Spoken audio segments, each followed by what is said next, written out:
kita Nabi Muhammad SAW. Halo semua, perkenalkan nama saya Umi Kulsum dan di sini ada rekan saya yang bernama Fadia Rosalina dari Fakultas Ilmu Kesehatan, jurusan Kesehatan Masyarakat di Universitas Esa Unggul. Di sini kami sebagai MC dari kegiatan penyuluhan yang bertema pernikahan dini. Dan ini adalah rekan-rekan dari kelompok saya beserta pembagian tugasnya. Yang pertama ada Ara, penyampai materi. Kedua ada Yasa, penyampai materi. Dan yang ketiga ada Ana, penyampai materi. Yang keempat ada Jamri sebagai sesi dokumentasi. Dan yang terakhir ada Vero sebagai sesi dokumentasi. Di sini saya akan membacakan beberapa rangkaian kegiatan pada pagi hari ini. Yang pertama ada pembukaan, kedua pemberian pretest, ketiga penyampaian materi, keempat sesi tanya jawab. Yang kelima ada ice breaking, yang keenam ada pemberian kontes, yang terakhir ada penutup. Acara yang pertama adalah pembukaan. Marilah kita mengucapkan basmalah.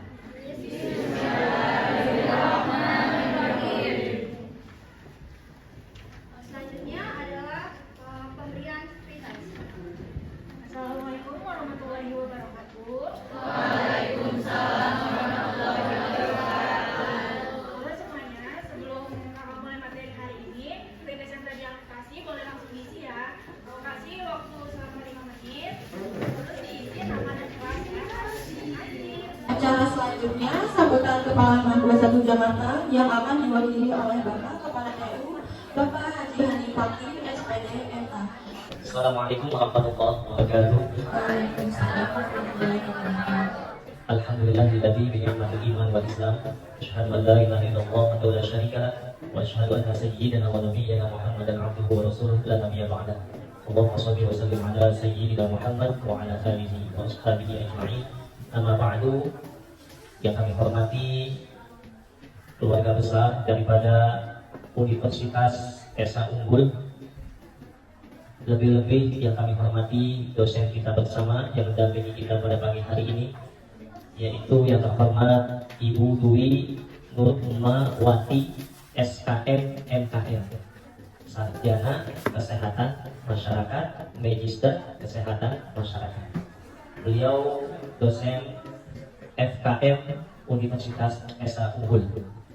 Yang kedua yang kita hormati ibu kita yang terhormat Ibu Idda Nura Tridah Idris SH MH, Sarjana Hukum, Magister Hukum.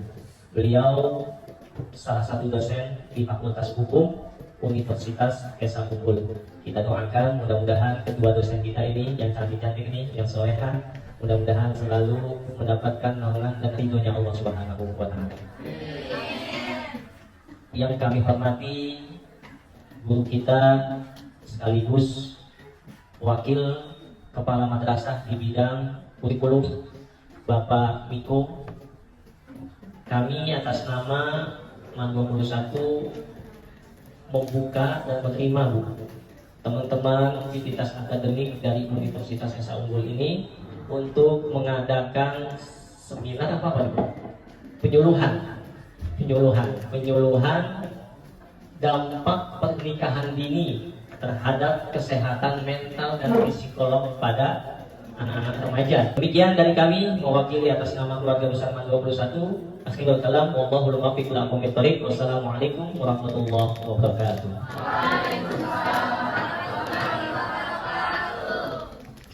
Baik, terima kasih Bapak Haji Hani Fakih SPDMA atas sambutannya. Selanjutnya adalah penyampaian materi. Saya akan memberi kesempatan kepada penyaji untuk membacakan hasil diskusi selama 10 menit. Pada penyaji dipersilakan. Sebelum kakak ngejelasin materi kita hari ini, kakak mau kenalin nih ke kalian salam genre. Nah, sebelumnya di sini udah ada yang tahu belum salam genre itu apa? Jadi, salam genre itu adalah generasi berencana. Nah, slogan BKKBN atau Badan Kependudukan dan Keluarga Berencana Nasional yang ditunjukkan kepada kalangan khusus remaja Indonesia. Jadi, kalau kakak bilang salam genre, kalian jawab salam. Bisa ya? Salam genre. Nah, ada lagi nih. Kalau kakak bilang remaja genre, kalian jawab sehat, cerdas, ceria. Nah, Indonesia, saatnya muda berencana. Kalian tahu nggak sih apa arti dari lambang ini? Ada yang tahu nggak? Oke. Nah, lambang ini tuh mengartikan ini tidak melakukan hal yang ada di 3 jari ini. Yang pertama tidak melakukan pernikahan dini, yang kedua tidak melakukan seks bebas, yang ketiga tidak mengkonsumsi narkoba. Jadi itu ya lambang dari genre. Menurut WHO, pernikahan dini adalah pernikahan yang dilakukan oleh pasangan atau salah satu pasangan masih dikategorikan anak-anak atau remaja yang berusia di bawah usia 19 tahun. Nah, menurut Jurnal Kanal Pengetahuan Fakultas Kedokteran Universitas Gadjah Mada, pernikahan dini masih banyak ditemui di seluruh dunia. Setiap tahunnya sebanyak 10 juta perempuan di dunia menikah pada usia kurang dari 18 tahun. Yang kedua ada faktor pendidikan. Rendahnya pendidikan maupun pengetahuan orang tua, anak, dan masyarakat menyebabkan adanya kecenderungan pernikahan dini. Jadi karena kurangnya pengetahuan orang tua tentang dampak dan resiko menikah dini, sehingga orang tua tidak berpikir panjang untuk menikahkan anaknya di usia dini. Yang ketiga ada faktor ada kesekiannya. Diambil dari kasus Muarawis, jika sebuah keluarga mempunyai anak belum mempunyai pendamping, orang tua merasa malu, cemas, dan gelisah. Orang tua ikut mencarikan pendamping buat anaknya meskipun anak tersebut belum tentu menyetujuinya. Yang keempat, faktor pergaulan bebas. Karena pergaulan bebas dan terjalinnya kecelakaan sebelum menikah memaksa mereka untuk melakukan pernikahan dini agar memperjelas status anak yang dikandung. Selanjutnya, apa saja sih resiko kesehatan dari pernikahan dini? Ada yang tahu nggak? Dari Jurnal Kanal Pengetahuan Fakultas Kedokteran UGM, perempuan yang melahirkan sebelum usia 15 tahun memiliki resiko kematian 5 kali lebih besar daripada perempuan yang melahirkan pada usia 20 tahun. Seperti yang kakak-kakak tadi udah jelasin, karena di usia 15 tahun itu kesiapan reproduksi perempuan itu masih belum matang. Jadi disarankan untuk tidak menikah di usia 15 tahun. Teman masih pada semangat gak? Remaja genre, sehat, cerdas, ceria. Nah, tentang pernikahan dini ternyata di Indonesia ada undang-undangnya loh. Jadi pernikahan di bawah umur dikutuk sebagai pelecehan seksual. Undang-Undang Republik Indonesia Nomor 16 Tahun 2019 tentang perubahan atas Undang-Undang Nomor 1 Tahun 1974 tentang perkawinan Pasal 7 Ayat 1 bahwa perkawinan hanya diizinkan apabila pria dan wanita sudah mencapai umur 19 tahun. Untuk materi detailnya akan disampaikan oleh Ibu Irda Nurmadina Idris, SHMH. Kepadanya saya persilakan. Assalamualaikum warahmatullahi wabarakatuh.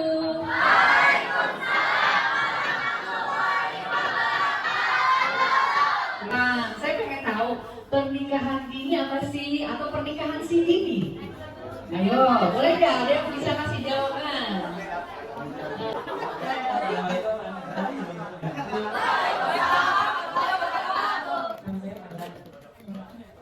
Jadi pernikahan dini itu pernikahan yang terjadi di bawah umur 18 tahun. Bisa juga gara-gara sudah berbuat nganu.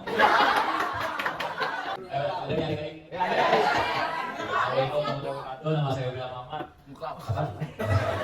Menurut saya pernikahan dini itu pernikahan yang dilakukan secara terpaksa. Karena pernikahan dini itu meliputi dari banyak faktor kayak faktor ekonomi, budaya, atau paksaan dari orang tua. Ini adalah pernikahan yang dilakukan di bawah umur. Siapa yang nanti lulus mau langsung nikah?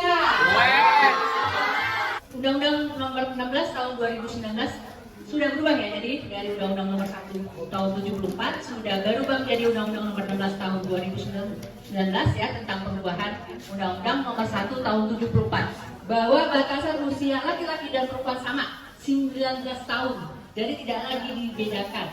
Ya, oke, terima kasih. Assalamualaikum warahmatullahi wabarakatuh.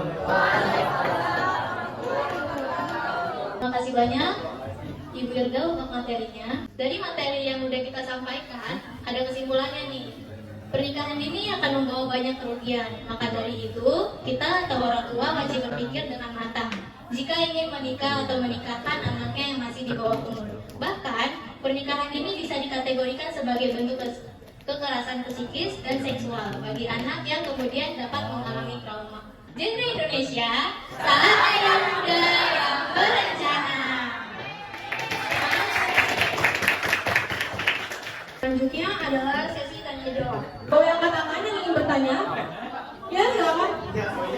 Assalamualaikum warahmatullahi wabarakatuh. Waalaikumsalam warahmatullahi wabarakatuh. Saya Babil Muhammad ingin bertanya, kalau misalnya kita anak muda ada di suatu momen yang kita harus realistis gitu, kayak misalnya orang tua kita memaksa kita buat nikah muda untuk kalau misalnya ekonomi kita sedang di bawah, terus orang tua kita memaksa kita untuk menikah dengan orang yang katanya ekonominya lebih atas daripada kita untuk membantu ekonomi keluarga kita.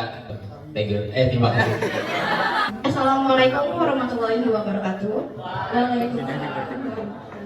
Perkenalkan, saya Putri dari kelas 12 IPA 2. Izin bertanya, tadi kan edukasi pada pernikahan ini hanya diberikan kepada anak-anak remaja ya. Sedangkan beberapa orang tua banyak memaksa dalam tanda kutip memaksa anaknya untuk menikah karena faktor ekonomi. Saya dari kelas 12 IPS 2. Saya ingin bertanya, Pak, apabila misalkan ada seseorang anak yang dipaksa orang tuanya untuk menikah, apakah dia masih bisa melanjutkan sekolahnya atau jenjang pendidikannya pada masa yang ia tidak dapatkan di masa remaja itu? Terima kasih. Oh, izin jawab pertanyaan yang pertama ya, dari siapa tadi? Febriel ya. Nah, kalau menurut aku pribadi, semua itu tergantung diri kita sendiri. Karena menikah itu banyak yang harus dipertimbangkan. Kayak kan kalau menikah itu bukan hanya 1 hari saja, tapi kalau bisa sih seumur hidup. Walaupun secara finansial si laki-laki ini ekonominya udah bagus, tapi kan kita juga sebagai wanita kayak harus mempertimbangkan dari mentalnya, fisiknya, pendidikannya. Karena ibu itu adalah madrasah buat anak-anaknya. Sebisa mungkin kita sebagai ibu harus berpendidikan yang tinggi. Karena pendidikan itu kalau misalnya kita dapat gelar sarjana bukan hanya suatu kebanggaan buat diri kita sendiri, tapi buat implementasi anak kita. Jelas gak? Terima kasih. Oke, jadi kalau menurut Mbak Penas, angka kematian ibu dan anak dan bayi yang dilahirkan itu tahun 2022 itu sampai mencapai, ini cut-off-nya per Maret 2022, itu sampai mencapai 305 dari per 1.000 kelahiran, per 100.000 kelahiran. Tahun 2024 diprediksi akan turun menjadi berapa? 100 per berapa ratus ribu kelahiran? Tadi kan 300 per 100.000 kelahiran, itu proporsinya. Kemudian akan turun menjadi 150 plus 25 ya. Ya, nebak-nebak apa gimana? Tahu? Oke, saya kasih tahu. Ya. Terima kasih ya, membantu saya. Oke, jadi dari teman-teman semuanya, dari 300 kematian per 100.000 kelahiran di tahun 2022 itu diprediksi akan menurun menjadi 184-an, 145 per 100.000 kelahiran ya. Jadi walaupun cukup signifikan turunnya, tapi tetap ya kita harapkan bisa turun jauh di angka di bawah 100 seperti harga dari SDG.